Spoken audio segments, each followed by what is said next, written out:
రైతు బంధు ఖాళీ ఖజానా ఇచ్చారని చెప్పేసి అబద్ధాలు మాట్లాడుతున్నారు.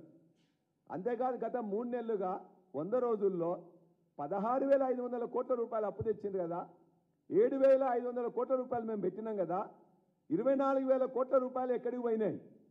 రైతు బంధు ఇవ్వడానికి మీకు ఎందుకు సాధించలేకపోయినరు?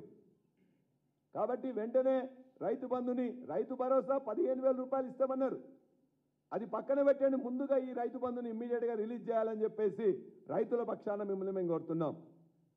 ఇంకో మాట మాట్లాడినరు, గత ప్రభుత్వం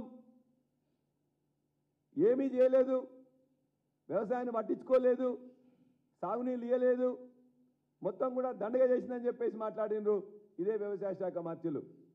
ఇగో వారున్న ఫోటోనే, వారు నష్టం జరిగినప్పుడు బోనకల్లు పోతే బోనకల్ నుంచి హెలికాప్టర్లో వారు ఎమ్మెల్యే కాదు, ఎమ్మెల్సీ కాదు, కానీ మంచి రైతు అని చెప్పేసి కేసీఆర్ గారు వారిని ఎక్కించుకొని ఆ మొత్తం తీసుకుపోయి చేసిన దానికి ఇగో ఇది సాక్ష్యం.